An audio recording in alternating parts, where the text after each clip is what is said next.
From securing a rank of 32,000 in INI-CET May 2024 to securing a rank of 708 in NEET PG 2025. My journey wasn't easy, but it changed me completely. If you ever doubted yourself, if you ever felt average, this video is for you, because if I could do it, you can do it too. Stay with me till the end. I'll not just share my academic strategy, but also the mindset shifts that made all the difference. Hey everyone, this is Dr Ayush from SHKM GMC Haryana. Throughout my MBBS, I was what most people would call an average student. I used to study like 2 months back before my professional exam, and yes, I did manage to pass.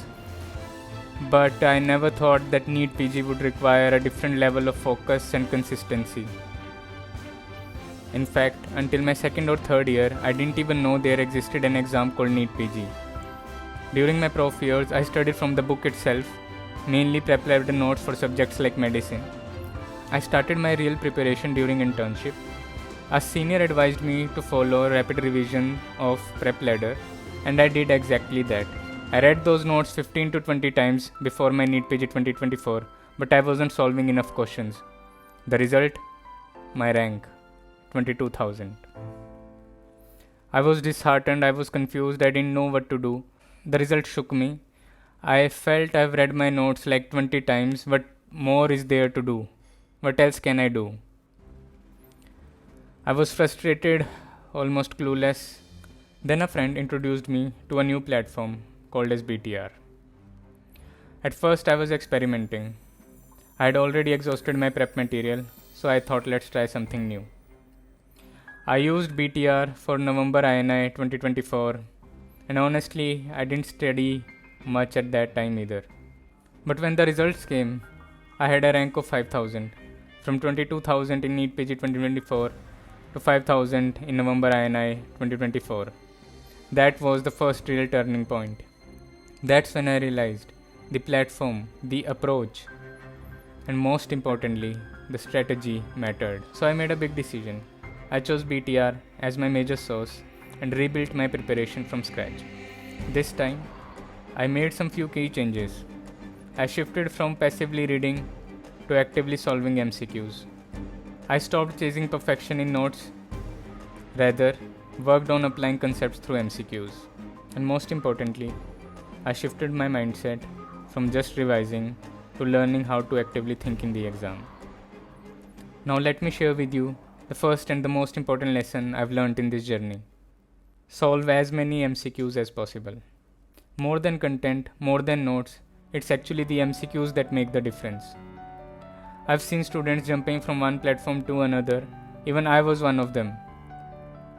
Through this journey, I've realized the core content is actually same everywhere. What sets you apart is your ability to tackle questions. Take NEET PG 2025 for example. After the exam, many of the students said, this exam was easy, mostly PYQ based, nothing new. But I had a different opinion. Yes, the exam was easy, yes, the topics were easy, but the options were extremely tricky. And that's where the examiner tests you. The only way to master it is to solve thousands of questions.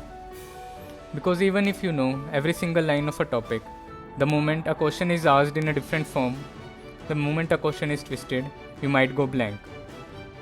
Unless you have practiced enough MCQs. This was exactly my mistake back in NEET PG 2024. I just focused on revising stuff and I didn't actually practice questions. So how do you approach MCQs effectively? My honest recommendation to you guys would be to use Marrow. I'll give you my reasons for that. The scale of GTs in Marrow is massive. Almost 70 to 80,000 of people give Marrow's GT. When you actually give the exam, you just don't get the score. You get to know where you actually stand in the competition. Second reason would be that MCQs of Marrow have a detailed explanation.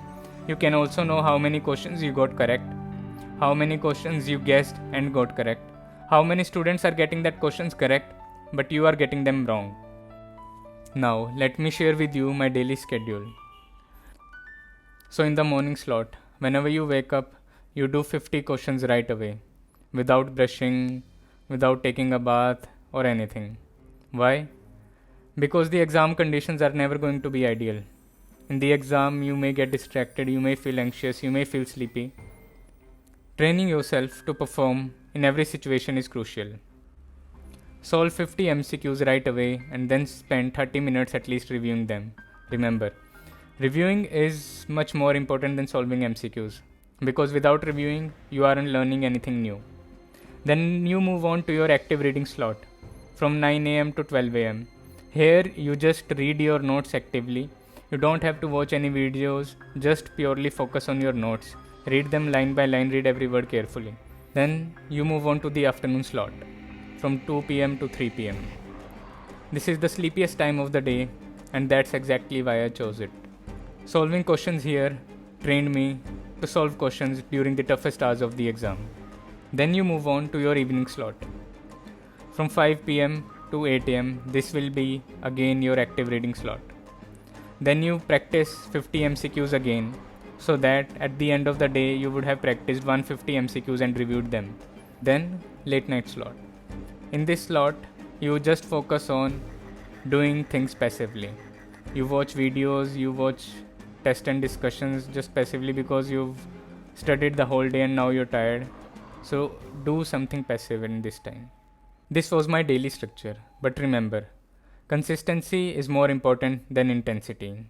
And to keep yourself accountable, you need to start tracking your hours. Sometimes you think that I'm studying 10 hours a day, 12 hours a day, but when you effectively measure it, the effective hours are usually around 5 to 6 hours. Tracking keeps you real and grounded. There's an app called YPT which I used. You can also give it a try for tracking your hours. Now let's talk about something equally important, content gaps. I initially thought Obs Gynae was my strongest subject, but every exam that I gave, every GT that I gave, it turned out to be my weakest subject. Subjects like Obs Gynae, Ortho, Surgery, the answers often feel counterintuitive. Your gut says one thing, but the answer is opposite. So I made a point to strengthen these weak subjects. Now how do you strengthen them? You strengthen your BTR from MCQs. Now which MCQs to be added in your BTR notes? First of all, every PYQ should be added. Marrow shows a hashtag of AIMS and NEET PG in front of the previous year questions. So you add all those MCQs to your BTR notes. But that is only good enough to get you around 120 to 130 correct. You need to get more correct. So you need to solve other questions too. Use hashtags such as NEET PG, AIMS, slides, clinical, and image discussion. Make a custom module of 100 questions or 50 questions and do them. Then comes, how do you know which MCQs are important out of these hashtags? Annotate those MCQs which greater than 40% students are getting correct, but you are getting them wrong. Those MCQs are your weak points, so those MCQs should be annotated in your BTR notes. Now, what else to do? Whatever lacunae I felt in my BTR notes, I literally trimmed out pages from my Marrow's rapid revision and literally pasted them onto my BTR notes. You can do the same for subjects such as surgery, obs gynae, and ortho. So by the end, I had a single book which contained everything I needed. And trust me, juggling multiple books just before your exams is a recipe for disaster. Now comes the GT strategy. Many students hesitate to take grand tests early in their preparation. They think that they'll solve GTs after completing their 19 subjects, but the exam don't wait for them. In the exam, the questions are going to be asked in an integrated manner.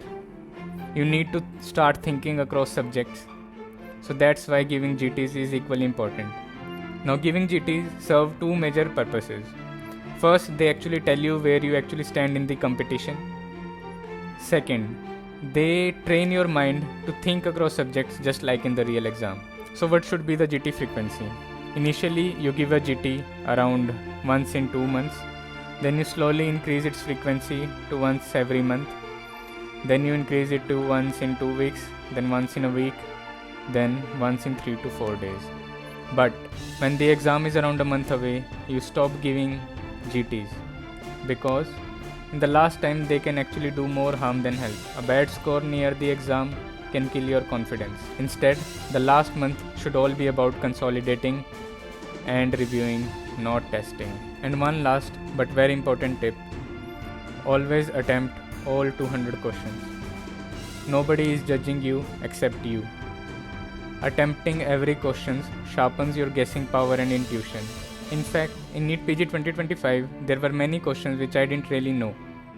I trusted my gut feelings and they turned out to be correct. Now in the beginning, your gut feeling will almost always be wrong. But as you practice more and more questions, your intuition evolves and it starts becoming accurate. By the time of the exam, this is your strongest weapon. One of the most powerful strategies I discovered during my preparation was something I like to call peak week. Here's the idea behind it. After giving multiple exams, I realized it's not the syllabus that breaks you in the final days, but it's the pressure of revision. So I thought to myself, why not simulate that beforehand? That's when I started peak week. What did I do? Every 2 months, no matter what stage of reading I was in, first read, second read or third read, I dedicated the last week of that month to revise all 19 subjects in just 7 days and give a GT. It was brutal, yes, but it trained me to handle the final crunch. Slowly, I increased the frequency of peak week to once in every month. So, when the actual exam came, I didn't feel the panic. I'd already lived that last week multiple times before. The exam just felt like another simulation. That's the power of peak week and I truly recommend you to try it. So to summarize, do as many MCQs as you can. Consolidate everything into one place.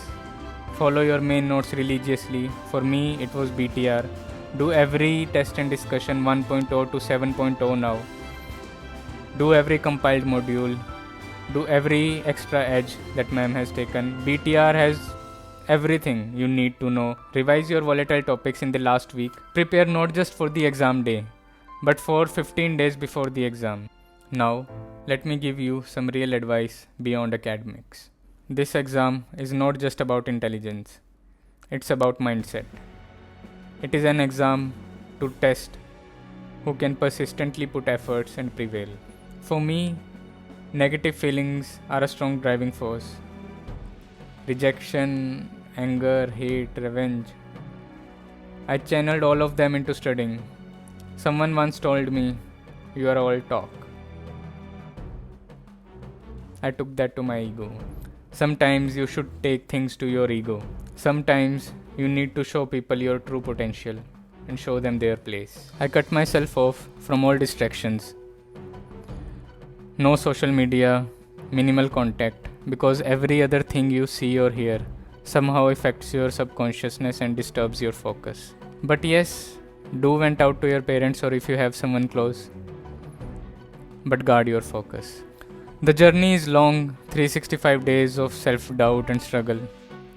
There will be moments you think you should have settled. You should have taken that other branch which you were going to take. But tell me, how long are you going to keep compromising? You already compromised your NEET UG. How long? For me, the answer was no more compromising. And I put in the effort. I visualized my dream branch, radiology. It could be anything for you. Medicine, ortho, or any other branch. See yourself in that role. Behave accordingly. Live it in your mind until it becomes a reality. Because one day, it will all come together and it will all be worth it. If this video helps even one of you to believe in yourself, I'll feel proud to have played a small role in your journey. Thank you so much. Don't forget to like and comment what you feel about this video. Your feedback will surely help me a lot. You can contact me through Instagram. I've mentioned the details in the caption below. Thank you so much.